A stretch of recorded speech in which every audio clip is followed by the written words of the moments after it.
Remember candy? Of course you do.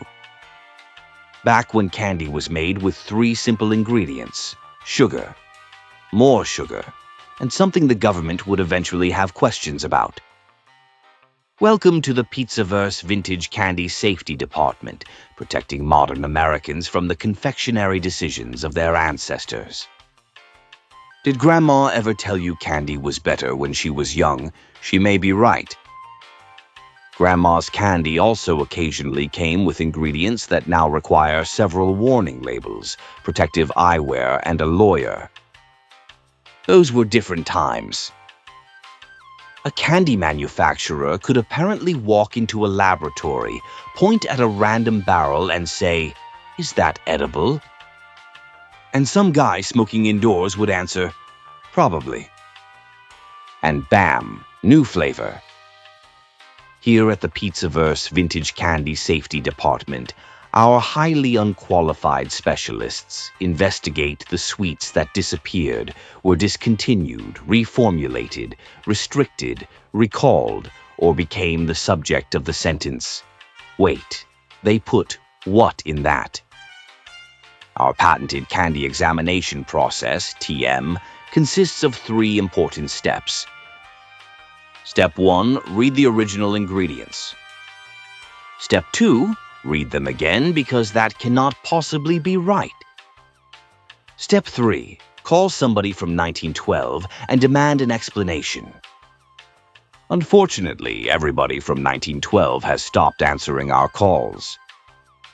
So before you start hunting online for a 100-year-old candy bar because some guy on Facebook said it just hits different, remember, if the wrapper belongs in a museum, maybe don't eat what's inside it.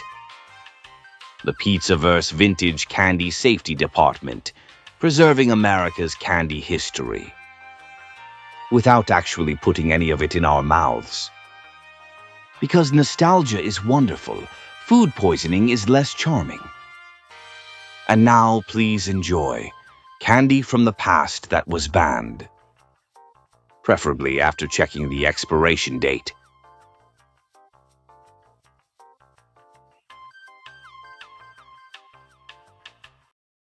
Disclaimer.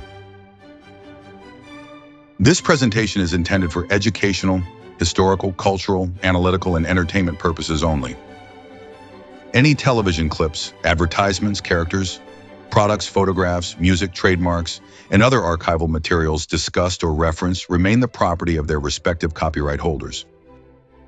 The Pizzaverse does not claim ownership of third-party material and makes no suggestion that any company, network, brand, cartoon character, cereal mascot, candy manufacturer, or suspiciously enthusiastic advertising executive endorses this production. Some memories discussed here may also differ depending on where you grew up, when you grew up, and whether your childhood recollections have spent the last 40 years quietly rewriting themselves. Because nostalgia is funny like that. Everybody remembers exactly what happened. Until somebody finds the commercial, then suddenly the entire family needs a meeting. So grab your memories, prepare for a few "I completely forgot about that" moments, and understand that historical and cultural context will occasionally ruin a perfectly good childhood memory. That's the price of admission around here. Now let's ruin childhood. Candy from the past that was banned. The sweets that disappeared were outlawed or became too dangerous to sell. A Pizzaverse Studios documentary. A Palermo Productions original. Written and presented by Bambi Palermo.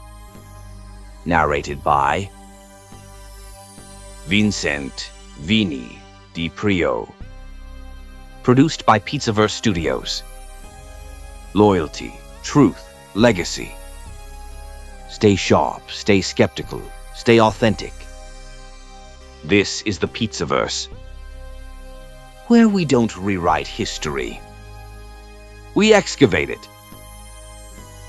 In 1976, the FDA banned red dye number 2 and Mars pulled every red M&M off American shelves overnight, even though the candy never actually contained the dye.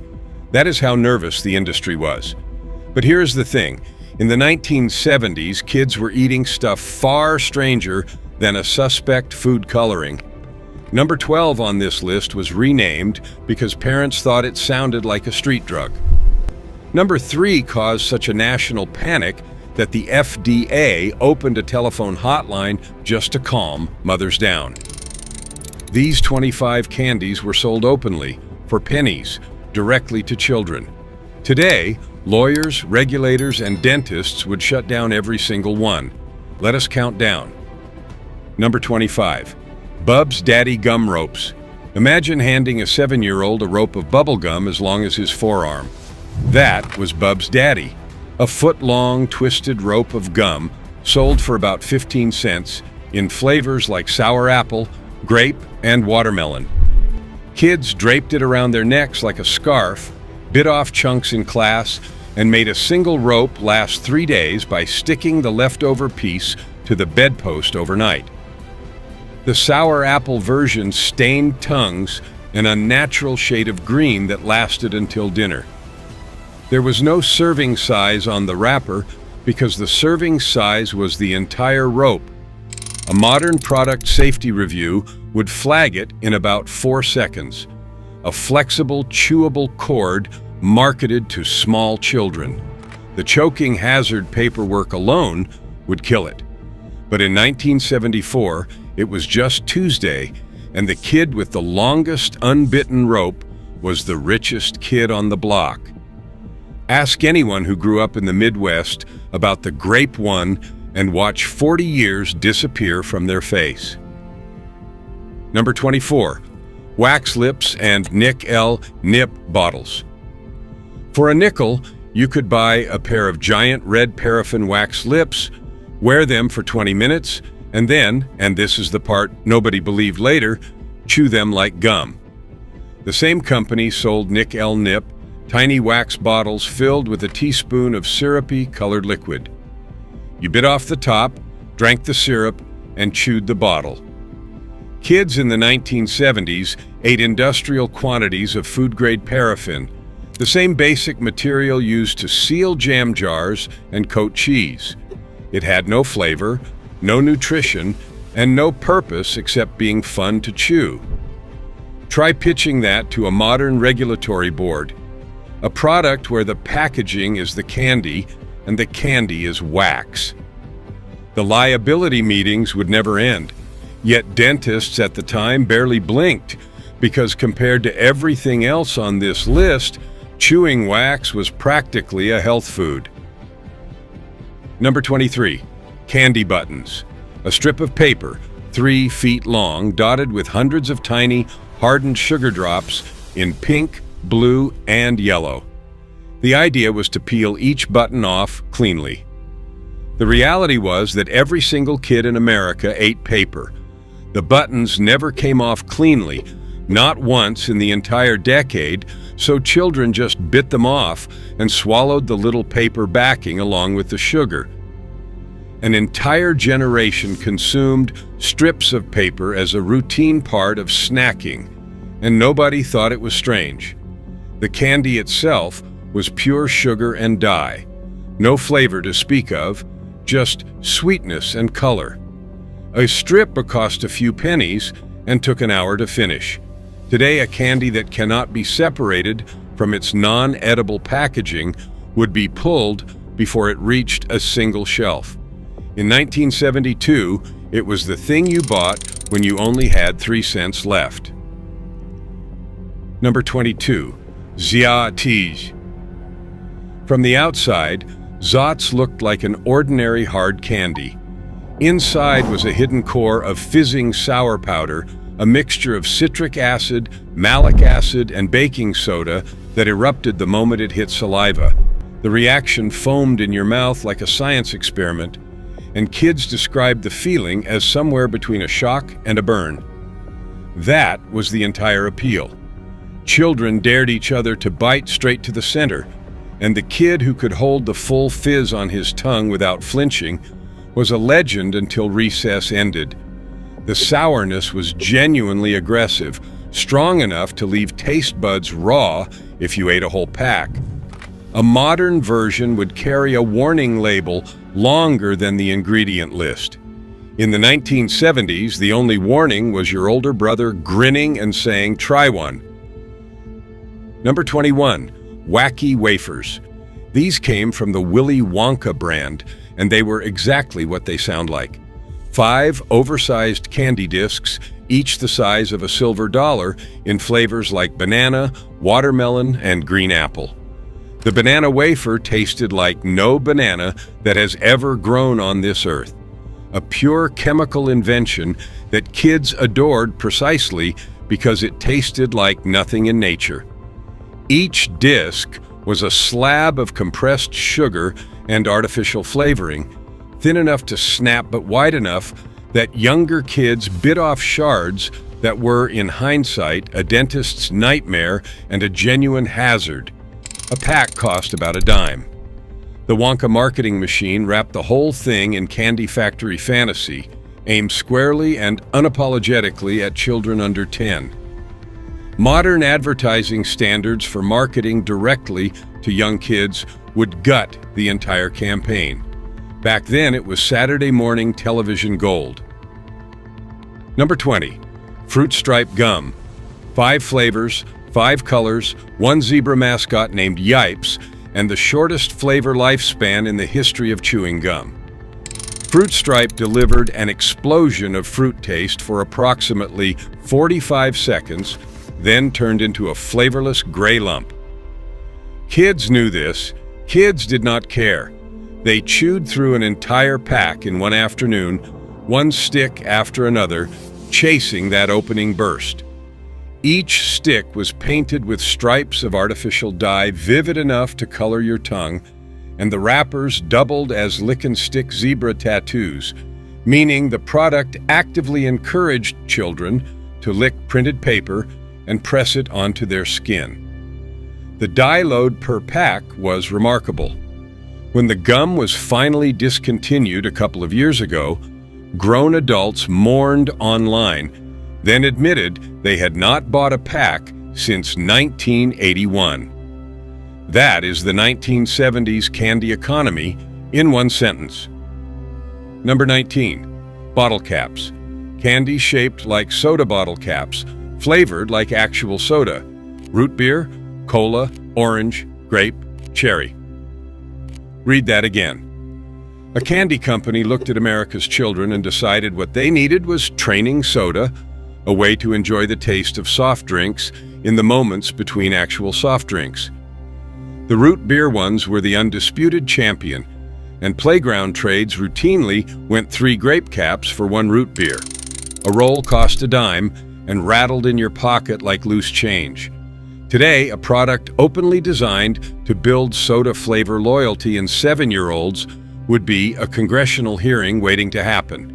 Public health researchers would write papers about it. In 1975, it was just a fun idea from the Wonka factory, and nobody in any boardroom anywhere lost a minute of sleep.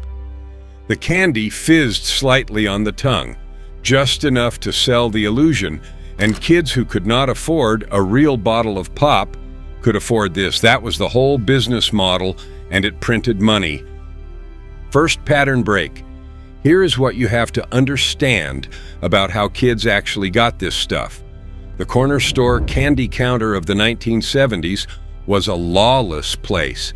Bins of loose, unwrapped candy sat at exactly grubby hand height.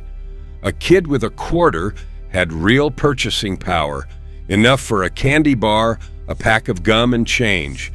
Ingredient labels were minimal, allergen warnings did not exist, and the store owner weighed your penny candy in the same scoop he used for everyone else's.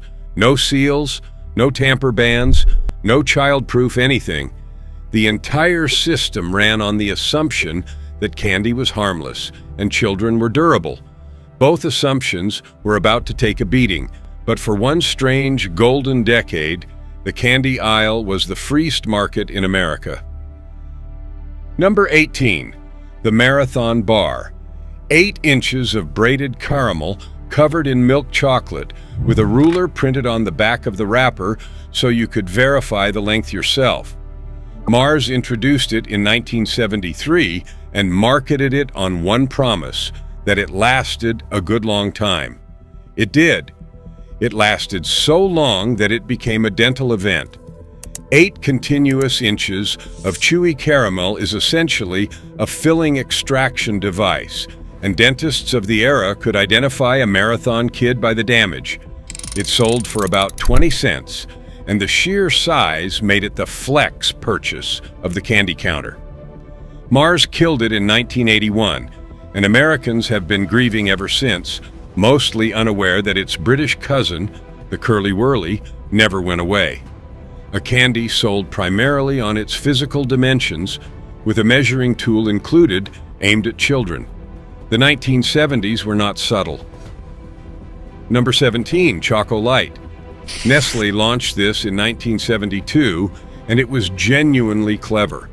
A chocolate bar whipped full of tiny air bubbles, so it snapped and dissolved differently than any solid bar. The texture was the whole show. Crispy little chambers that melted fast on the tongue, and the commercials leaned hard on the fizzy, bubbly angle. Here is the quiet genius from the company's side. Air is free. An aerated bar uses less chocolate per bar while charging the same 15 cents, and kids happily paid it because the eating experience felt new. Nobody thought of it as paying full price for holes. They thought of it as the space-age candy bar, which in the decade of the moon landing was exactly the right pitch. It vanished in the 1980s when Nestle consolidated its lineup, and the specific whipped texture, fans insist, has never been accurately reproduced since. Number 16, the Milkshake Bar. This was the Hollywood brand's answer to the Milky Way, a bar of malted milk, nougat, and caramel under chocolate, and it carried a secret that spread kid to kid like folklore. You were supposed to freeze it. Frozen, the milkshake bar turned into something dense and cold and genuinely milkshake-like, and kids stashed them in the family freezer behind the frozen peas where siblings would not look. The malt flavor was stronger than anything on shelves today, a throwback to the soda fountain era that was already dying. It cost about 15 cents, and in summer, a frozen one was worth double in trade. The Hollywood brand got bought, sold, and dissolved through the candy industry consolidation of the 1980s, and the milkshake bar died with it, one of dozens of regional favorites that simply disappeared when the giants swallowed the small players. Number 15, the Caravelle Bar. Peter Paul made this one, crisped rice and soft caramel wrapped in chocolate, and people who remember it will fight you over the claim that it was just a 100-gram bar. It was not, they insist. The chocolate was darker, the caramel was softer, the crisps stayed crisper. Peter Paul even ran a freshness guarantee, printing a date code system and promising the bar would never sit stale on a shelf, which was nearly unheard of in an era when candy could sit in a drugstore window baking in the sun for a year. It cost a dime, then 15 cents, as the decade's inflation bit into everything. When Cadbury absorbed Peter Paul in 1978, the Caravelle's days were numbered, and it was gone by the early 1980s. Ask anyone over 55 about it, and watch their face change. Number 14, the Powerhouse Bar, a quarter pound of candy. Let that number sit for a second. The Powerhouse was a massive slab of fudge, caramel, and peanuts, and its entire marketing identity was energy. The name, the lightning bolt lettering, the comic book ads featuring a superhero, all of it pushed one idea, that this candy bar would power you up, that it was fuel, practically a meal. Kids ate a Powerhouse for lunch and considered it a reasonable decision because the advertising told them it was. Try running that campaign today. A candy bar the size of a sandwich, marketed to children as an energy source, with a superhero telling them it makes you strong. The regulatory response would be measured in lawsuits. In 1976, it was 25 cents of pure, uncomplicated joy, and the big kids bought it specifically because carrying one made you look serious. Number 13, the 7-Up bar, not the soda. This was a single chocolate bar divided into 7 separate chambers, each filled with something different. Butterscotch, cherry, coconut, fudge, orange, nougat, and caramel, all in one bar. You never knew exactly which piece you were biting into until it was too late, and every kid had one chamber they dreaded and one they saved for last.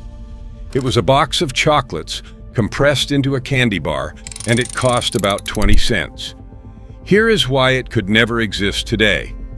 7 different fillings means 7 different ingredient streams running through one production line, a cross-contamination and allergen labeling nightmare that no modern legal department would survive. Even in 1979, the economics collapsed. 7 fillings cost too much to produce, and the bar was discontinued, mourned by every kid who never got to finish mapping which chamber was which. Second pattern break. Now let us talk about how this stuff got into kids' heads in the first place. Saturday morning. In the 1970s, the hours between 8 a.m.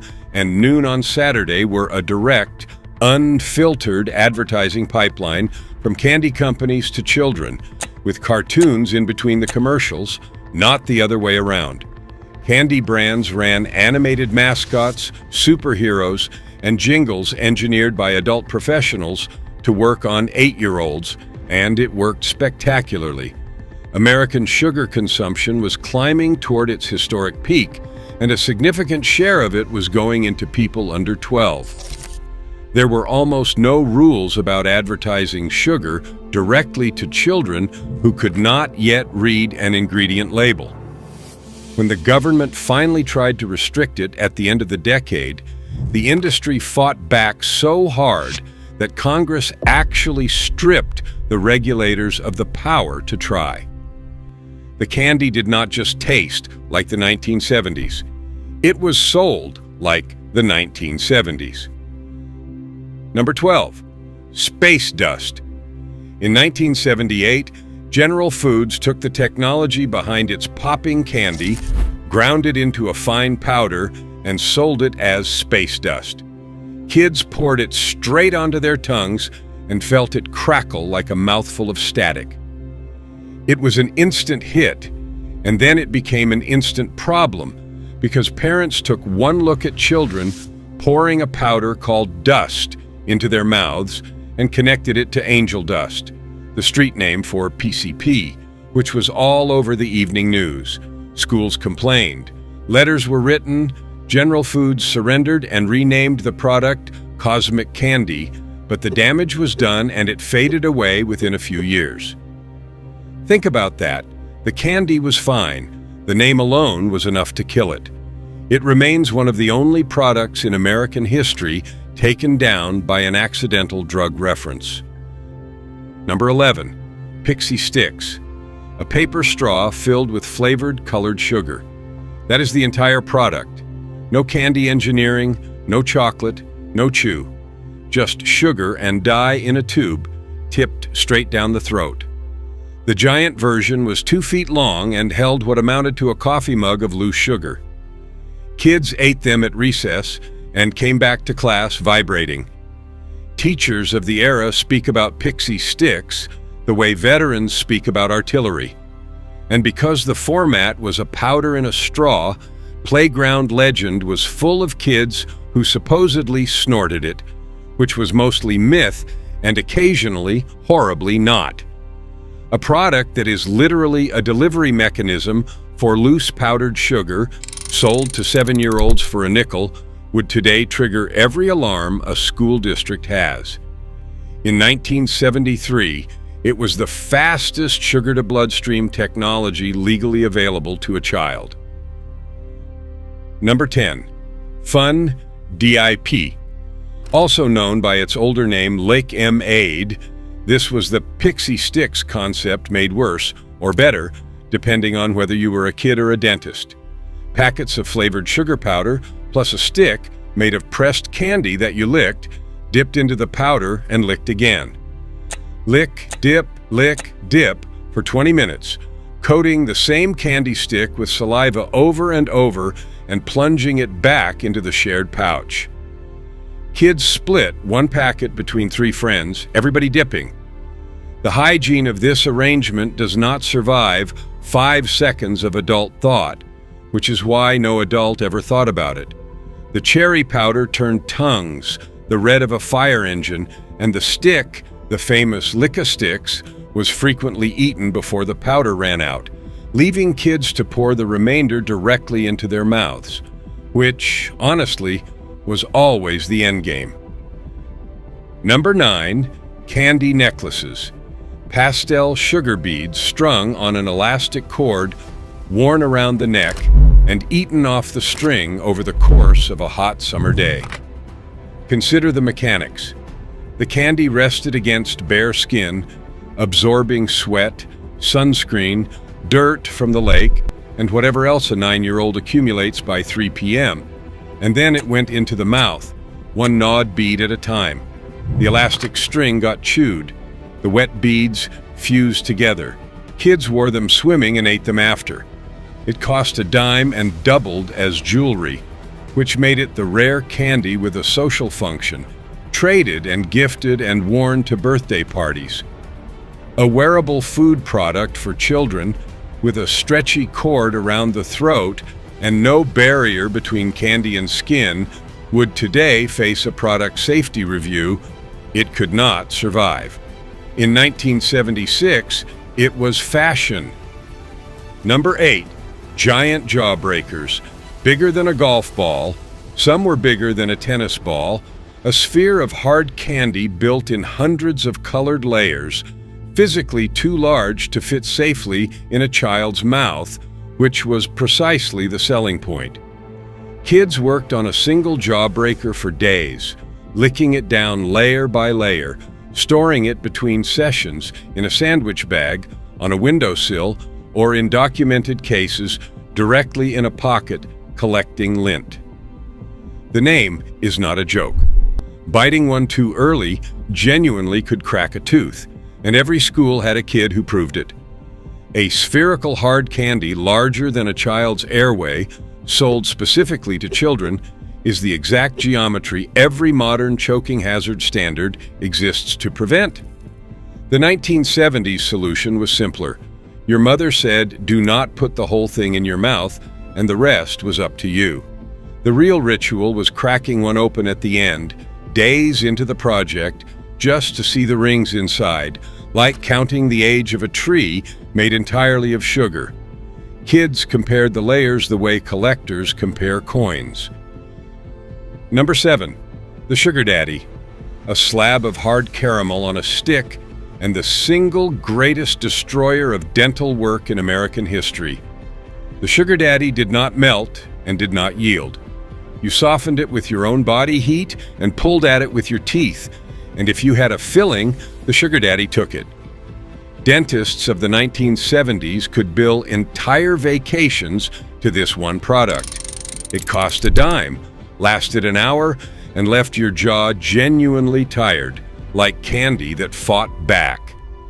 Kids loved it for exactly that reason. It was a contest, and the name, a slab of sugar called a Sugar Daddy, with a junior version called a Sugar Baby, sailed straight past everyone in 1974 without a single raised eyebrow. The candy still technically exists, but the culture that let a child gnaw caramel for an hour unsupervised does not. Third pattern, break. So what actually killed all of this? Not one thing. Lawyers arrived and suddenly every choking hazard, cracked tooth, and stained tongue had a dollar value. The consumer safety movement arrived and products started getting tested against standards instead of against your mother's patience.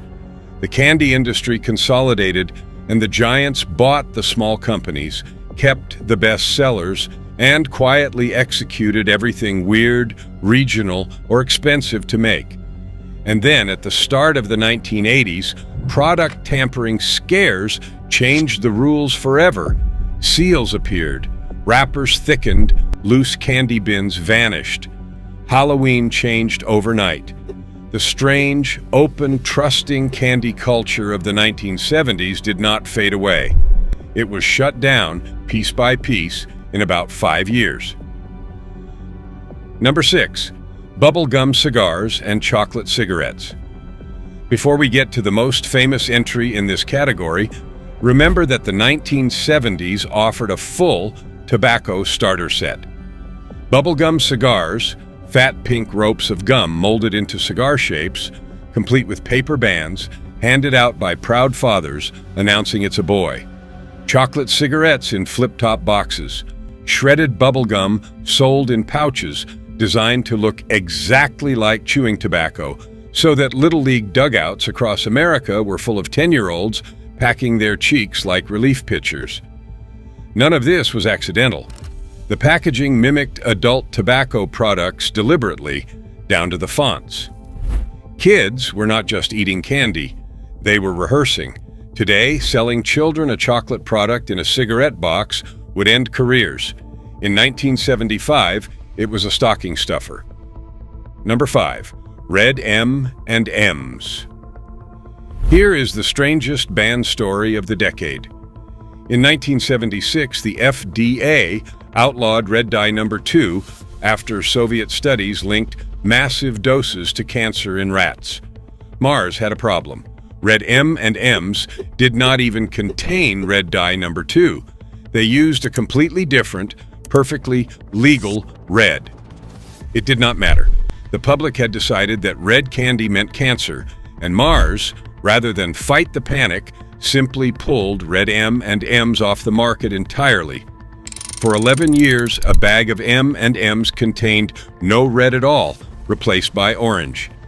An entire generation of kids grew up thinking red M&Ms were dangerous, when the truth was that they were victims of a public relations surrender. They did not return until 1987, after a college student named Paul Hethman ran a half-joking national campaign to bring them back, complete with a society for the restoration and preservation of red M&Ms. The candy was innocent. The decade convicted it anyway. And here is the detail that makes it perfect.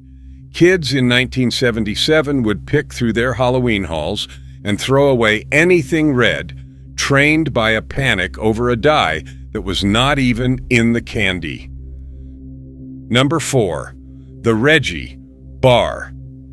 In 1978, Standard Brands built a candy bar around Reggie Jackson, the Yankees slugger who had once said that if he played in New York, they would name a candy bar after him.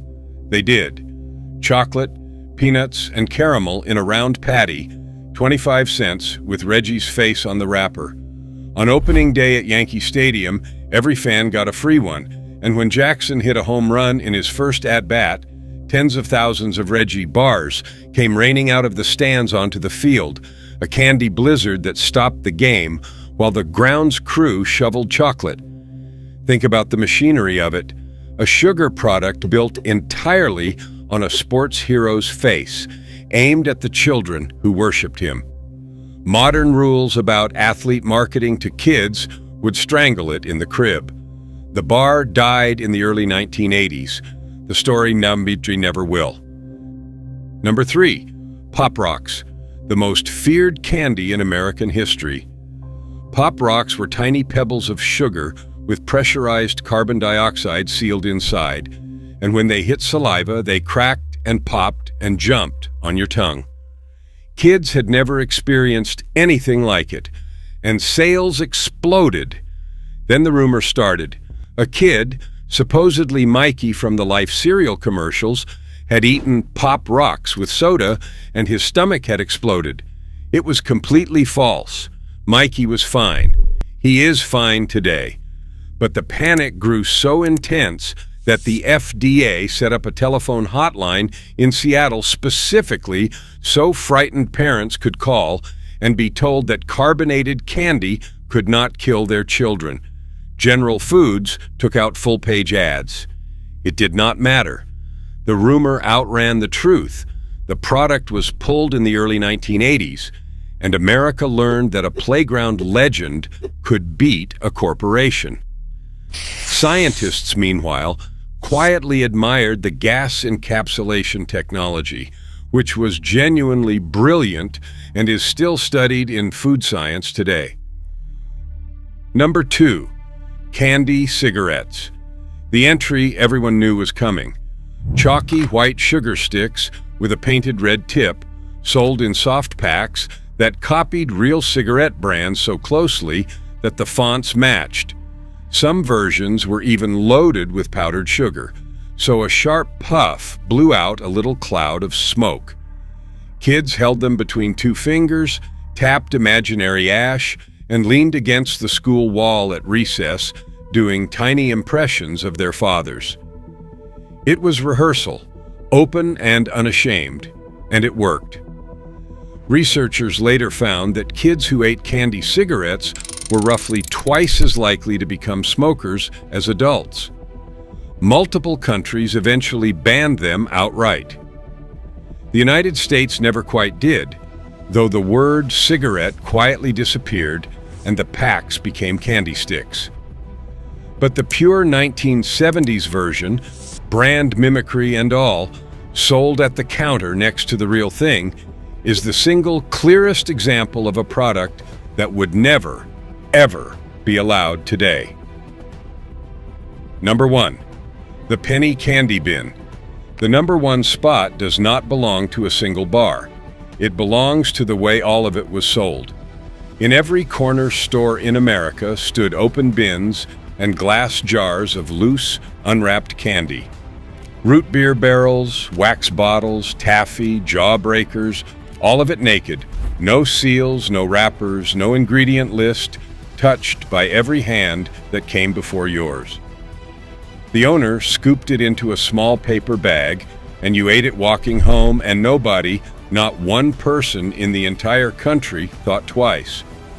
That world required something we no longer have, which is total public trust in strangers.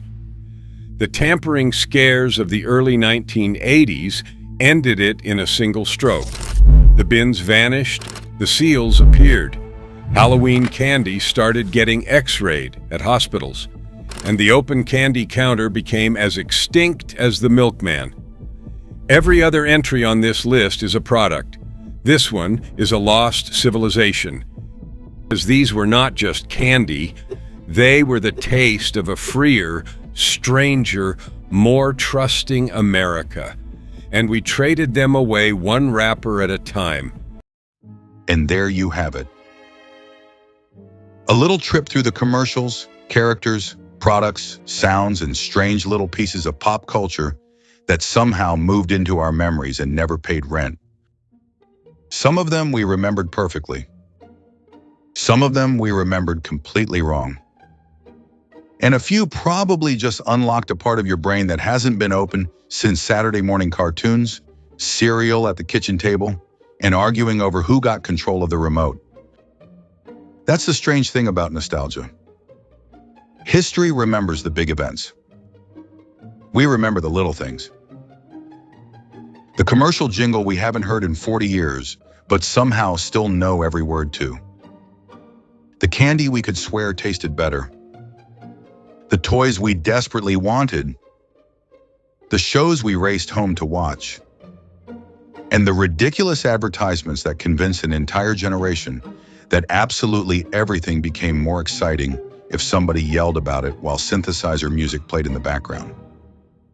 Those memories may seem small, but together they tell us something about the world we grew up in. And sometimes digging through the past isn't about finding some enormous historical revelation. Sometimes it's simply about finding something you forgot you missed. So tell me in the comments, what memory did this bring back for you?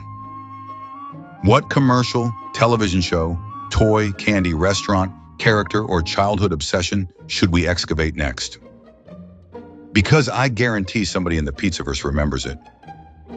And somebody else is already typing, "No, Bambi, that did not happen like that." Perfect. Bring receipts. Thank you to the real ones who continue watching, commenting, sharing, and supporting what we're building here.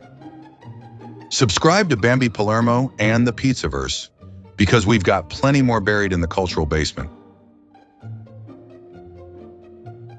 Before we wrap this one up, I want to say thank you to everybody who continues to support Bambi Palermo and the Pizzaverse. To the people who watch the documentaries, leave comments, share the videos, show up for the premieres and live streams, and keep coming back every time we open another strange little door into history, pop culture, organized crime, psychology, legends, and everything else we decide to drag out of the basement. Thank you. And especially, thank you to the real ones. You know who you are. If you enjoyed this one, hit the like button, subscribe to Bambi Palermo and the Pizzaverse, and share the video with somebody who remembers this stuff too. And drop your memories in the comments. Tell me what you remember. Tell me what I forgot. And if you remember something completely differently, bring it on. Around here, the comments section occasionally turns into an archaeological dig with Wi-Fi. Stay sharp. Stay skeptical. Stay authentic. Thank you to the real ones. This is the Pizzaverse, where we don't rewrite history. We excavate it. And I'll see you at the next one.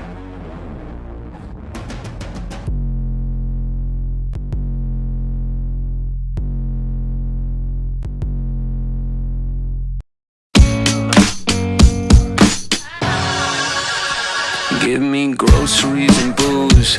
Give me FaceTime with my friends. Give me intravenous news. Little drips of CNN. Give me meditation apps. Text me pictures of your dog. Just give me life. Give me peace. Give me noise. Someone give me fucking zen. Someone give me fucking zen.